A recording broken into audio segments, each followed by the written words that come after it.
Hi, everyone. Welcome to the latest installment of our ongoing editorial webinar series, Coffee Talk. Each hour-long, information-packed episode organized by the hardworking folks at Redmond Magazine features the observations and insights of an independent expert on a wide range of tech industry topics. Many thanks to the underwriting sponsor of this episode, KnowBe4, provider of the PhishER platform, an easy-to-use web-based security orchestration, automation, and response platform, your response team's emergency room. Without their support, this series would not be possible. And thanks to you for joining us. I'm John K. Waters, Editor-in-Chief of the Diverge 360 Group of 1105 Media, and I'll be your moderator for today's conversation. And I wanted to get the title right. The title of today's talk is Time-Saving Email Security Management, How to Use Automation and Intelligence to Fight Phishing Attacks. And our main presenter is industry consultant and our favorite Microsoft technology maven, Nathan O'Brien. But before we get started, just a bit of housekeeping. This episode is being recorded for later access. Keep an eye out for an email with a link to that recording. It'll be coming your way in the next few days. We'll make some time during the talk for some questions. Please feel free to type your questions into the Q&A box at any time. Our sponsor has provided some extra resources you won't want to miss. They're available now on your console. And as a small thank you to the first 200 attendees who stick with us to the end, we'll be sending you a $5 gift certificate to Starbucks. It's a cup of joe to go with the info. Now let's meet our first speaker. Nathan O'Brien is a Microsoft Certified Solutions Master in Messaging and a 5-time Microsoft MVP.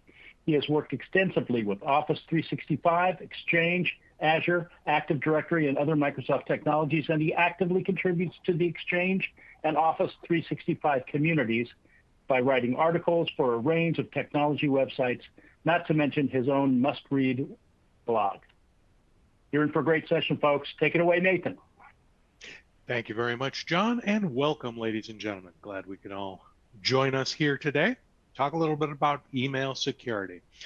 So the format of this webcast today, I'm going to talk for the first 20-25 minutes here. About 20-25 minutes after the hour, I will open up, answer some questions from you all in the audience. If anyone has any questions, please feel free to put them into the Q&A panel as I'm going through my presentation here, and then we'll take a couple of minutes to try and address those questions at the end. All right, let's get started. So what we're going to talk about is protecting email against phishing. First thing I want to give you kind of 3 quick tips, 3 things that you can do to help protect your organization against phishing attacks. These are certainly by no means foolproof. Phishing is the way that most malware gets into most organizations. It's a big problem. If I had a solution that would just make this magically go away, then I'd sell that to some big company and retire to, a tropical island somewhere. None of this is easy. It all takes a lot of work. It all takes a lot of diligence on your part as messaging administrators. So with that in mind, let's talk about some things that you can do to help protect email in your environment. First thing that I want to bring up, quick and easy solution available in most messaging platforms, is a way just to mark external messages. So when your users logging into their messaging client, looking at the messages, just that quick little external flag next to the name of the person that sent that email can be very helpful in helping users. It's kind of a first level of defense that users can use to kind of try and decide if this is a message that I want to open or not. See here, I took a quick screenshot. That's from my Outlook client, my mailbox, and Exchange Online. You can see I've got a couple of different messages there that are marked as external and one that's not. If I think that Annie is in my organization and Annie sent me a message, but it comes in as marked as external, then that's probably somebody, that's probably not who I think it is. That's probably somebody outside my company. That's probably a dangerous message for me to open. There can be problems with that.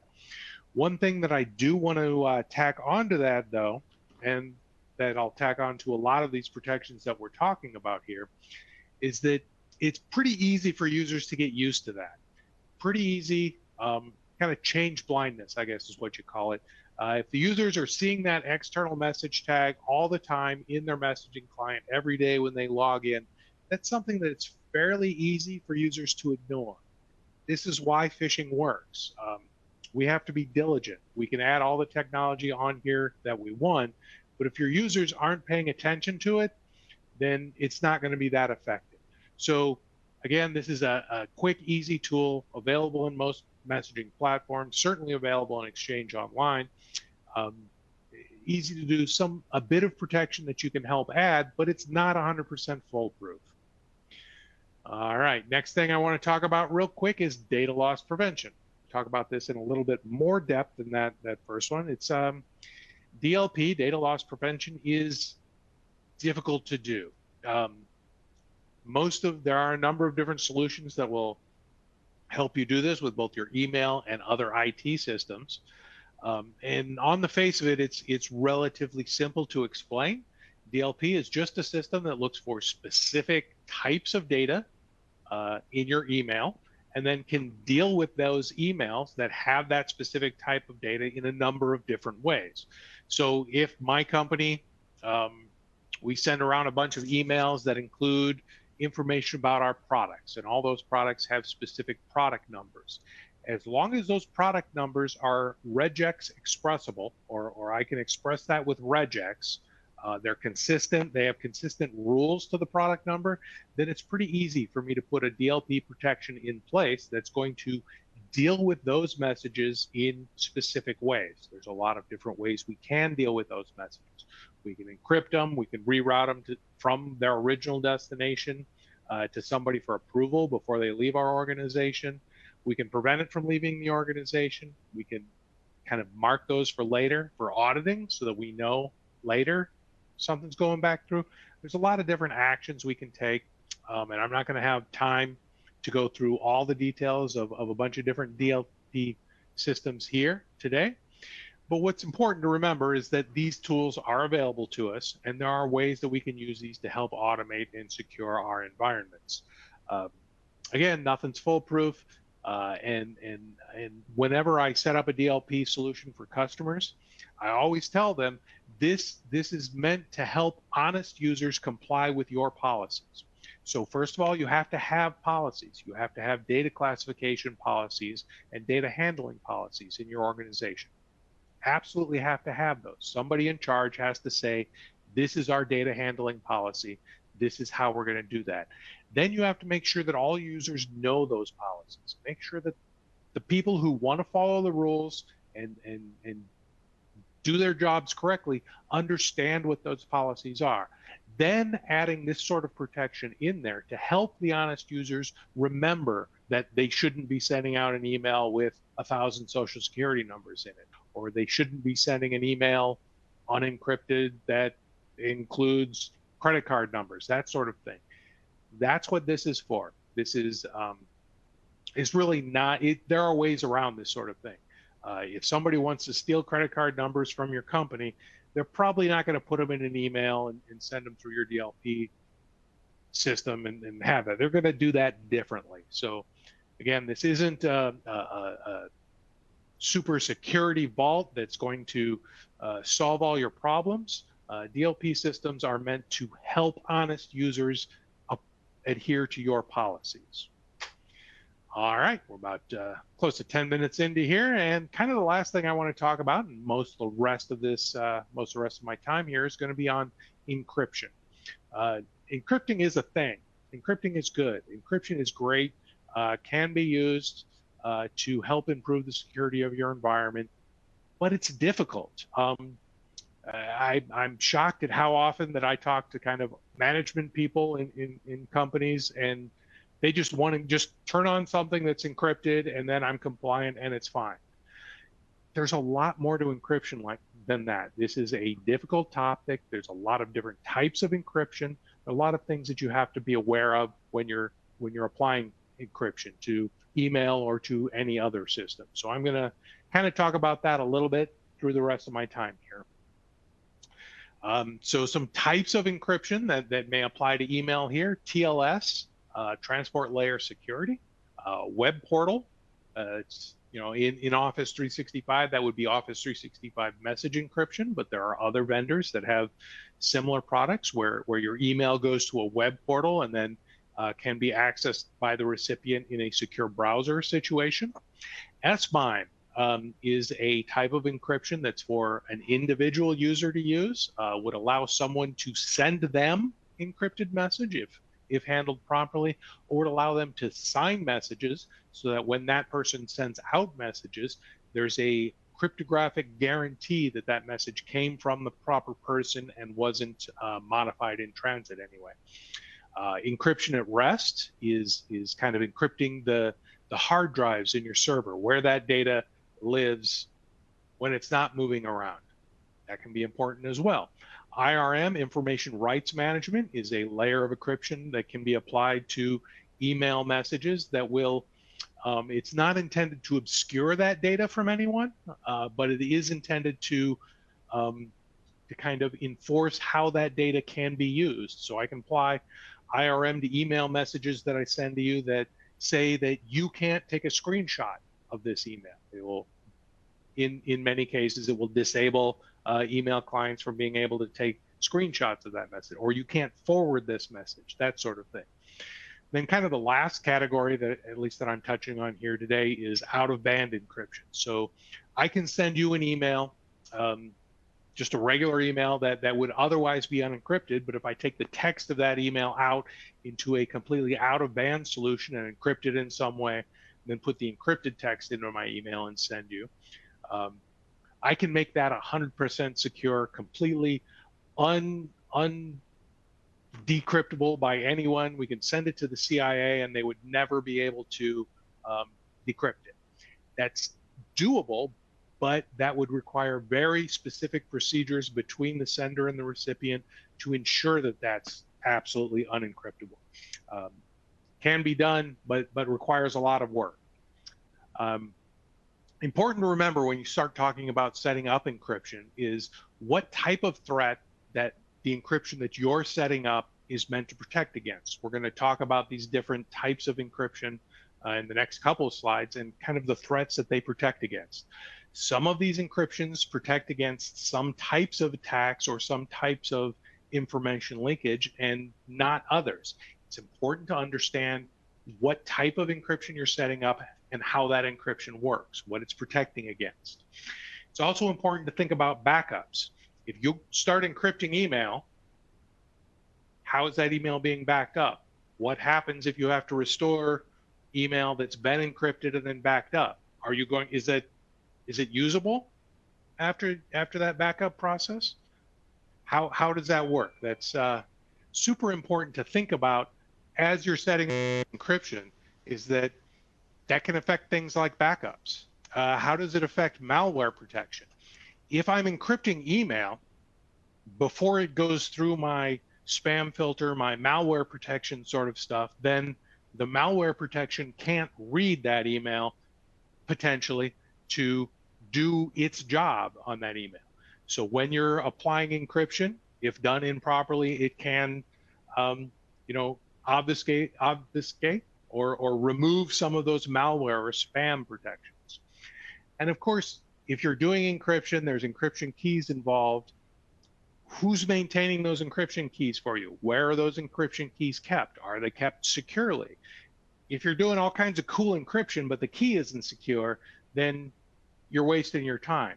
Are those encryption keys backed up? How does this look going forward? Again, we're not going to have time to go into all the intricacies of this, but these are things that you need to think about. Let's go in a little more detail in those different types of encryption that I mentioned.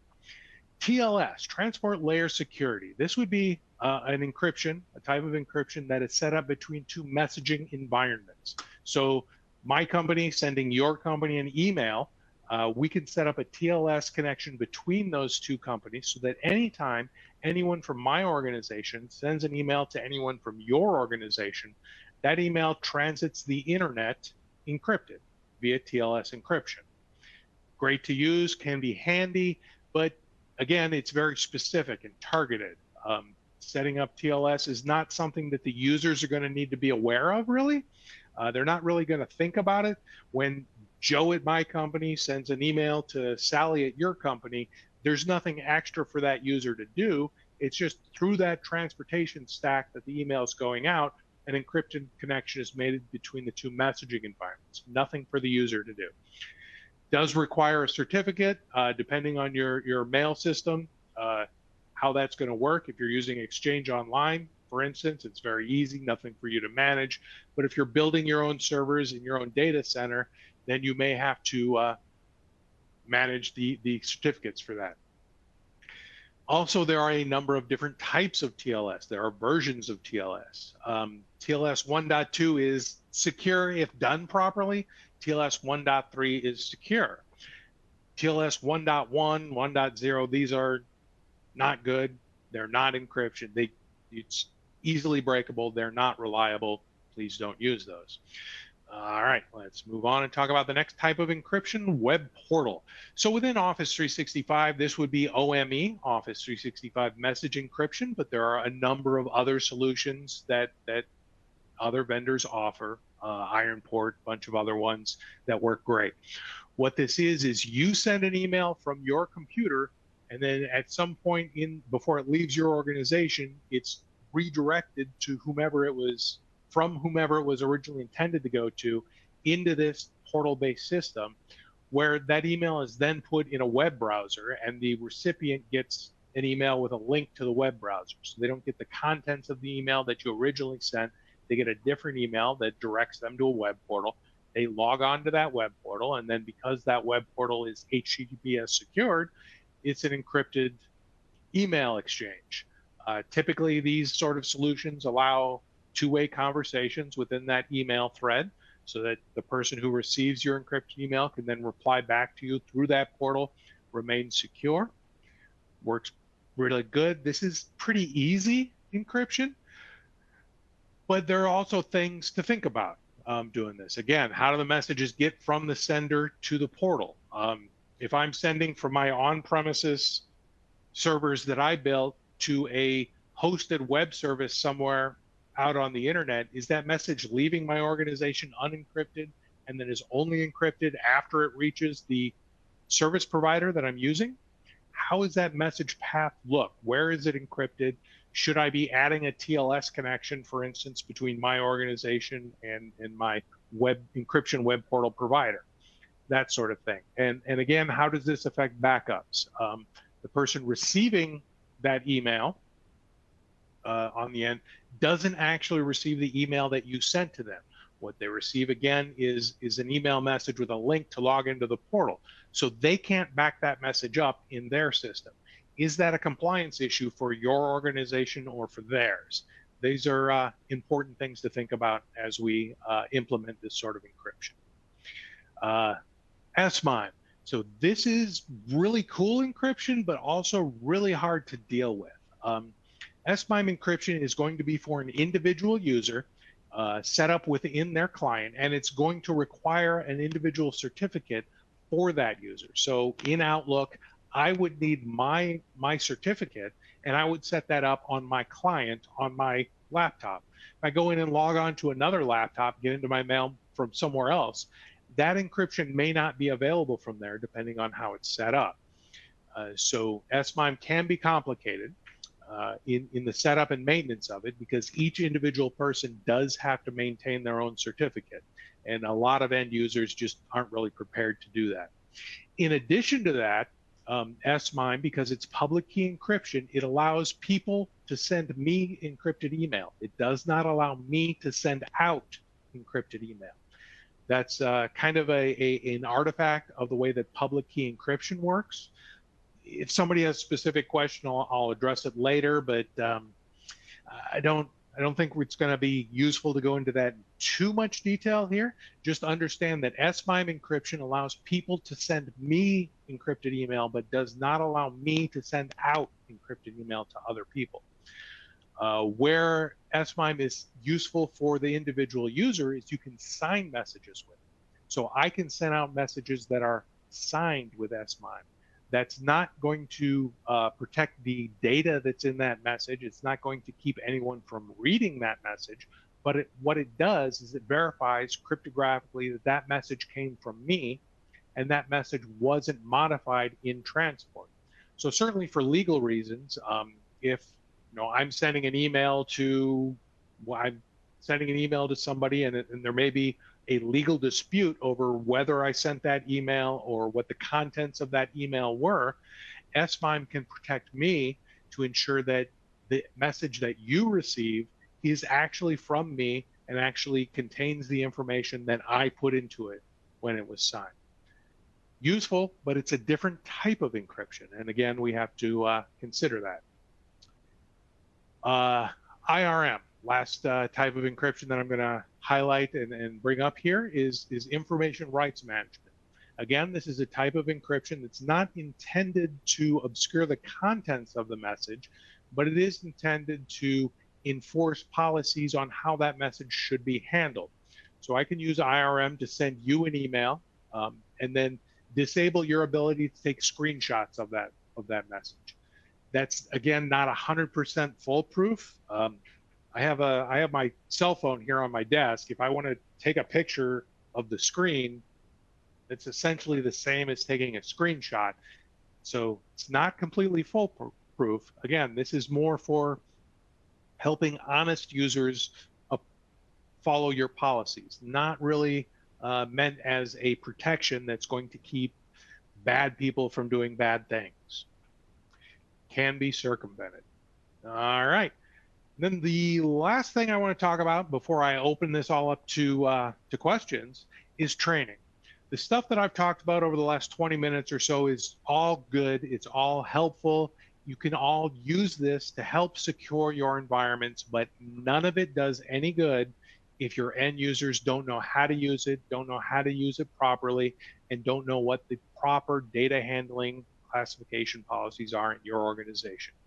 There is no substitute for training. Training is how you keep your people secure.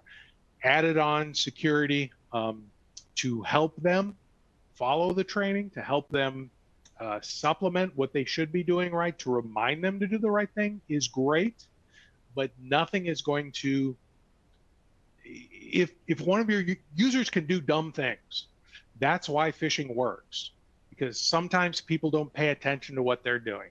Training your users, ensuring that they understand how to properly handle data in your organization to keep the entire organization safe is really what's key here. With that, I will open it up to questions. If we have any questions, I'll answer questions for a couple minutes, and then I'll hand this on over to Know Before. John, we have any great questions in here we want to talk? We do have some questions here. I want to remind everyone that you can type your questions into the Q&A box at any time. We'll do our best to get to all of them. Let's start with this one here. We're wondering how to set up end user reporting when it comes to email attack remediation. Any advice or recommendations on that? So end user reporting, that's going to depend on obviously your messaging platform. I'm an Office 365 guy, Exchange Online. So certainly there are a number of different ways that you can log what's happening in Office 365. In another sort of situation, I'd be happy to go into that. Don't have a ton of time here, so I can't really get into specifics. Certainly, and I'm not qualified to talk about specifics for, Gmail or other systems. It is important to audit your IT environment as a whole, to have the logging and to understand how that logging works. But if you have a more specific question, I can address it better. But in general, audit and log stuff. Okay, let's go to this question here. Is there one messaging platform that is more secure than the others? Yeah, so more secure is, everybody tries to provide the most secure platform that they can. I'm sure that, it's in Microsoft's best interest to make their platform as secure as possible. The same thing with Google, the same thing with every other cloud provider. Everybody tries to make their stuff as secure as possible. I don't think there's one that's bad out there. If there's a big organization that has a well-known messaging platform, that platform is being attacked constantly, they're probably pretty secure. That being said, the problem is going to be in the attack that we don't know about yet. I can protect against all the known attacks, but there's bad guys out there thinking of new ways to attack everybody's stuff today. I'm not necessarily prepared for that. So, you know, we do the best we can. I think all the major providers do very well. My advice would be understand that the tools that your messaging provider gives you, understand how to use them, and listen to the advice of brilliant consultants like myself who can help you secure your environment. Okay, let's go to this question here. Let's see, Nathan, how do I know if my messaging environment is secure? Pretty straightforward question. Yeah, much like the last one. Talk to people who have experience with it. Have someone audit your systems. Have someone look at it. Have someone test it. Penetration tests can be very useful tests in that sort of incidents in verifying the security of your messaging environment. But to be honest, you're never going to know that your messaging environment is 100% secure. The only way to have any data that is 100% secure from anything is to not have that data, or have that data be completely inaccessible. Put that data in a vault and throw it in the bottom of the Marianas Trench so nobody can physically get to it. If somebody can get to that data, then it's possible that bad guys can get to that data. There's no easy solutions here. And that's why I have a job. That's why we all have jobs here, because security is hard, and it takes constant vigilance and constant work. Okay, here's another straightforward question. What is the most important step I can take to secure my organization's email? I know you talked about a lot of things, but maybe what's the number one most important step? For me, training.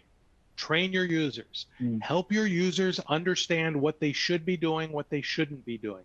Train them in different ways. Not everybody, I know I've been to a bunch of organizations where everybody has to go through that little web-based presentation that takes 45 minutes, and at the end they answer 3 questions, that they get 3 tries to answer each question, whatever.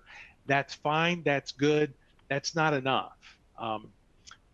Provide different ways to train your users. Remind your users. The people doing, the security issue that I see that's the biggest is going to be honest people in a hurry, not paying attention to what they're doing and just clicking on stuff when they should know better. Train your users. Remind them that security is a big issue. Remind them that MGM Grand just had a $100 million breach because somebody reset a password they shouldn't. It's real easy to mess up and cost a lot of money. It's hard to do the right thing all the time. Users need reminders. Users need help to do that. That's our job, really. The core of our job is to help the users make the right decisions. Okay, here's one. The texts have been on my mind too, because there's so much emphasis these days on AI, but quantum computing is coming along too. So this question is, should companies be thinking about quantum mechanics when it comes to encryption and email security, or is it too early to prepare for that? I wouldn't say it's too early to think about it. To the best of my knowledge, there's no real quantum encryption solutions that's going to be available to plug into your Office 365 tenant or your Gmail tenant. Certainly, it's always good to think about these things. I think that's probably a few steps beyond where we need to be today. There are conventional encryption keys that we can apply that keep stuff pretty much unencryptable or that are pretty much foolproof. I mean, we can apply good encryption to stuff now without that quantum encryption. Good to think about, but I don't think we're at the point where we need that sort of thing yet.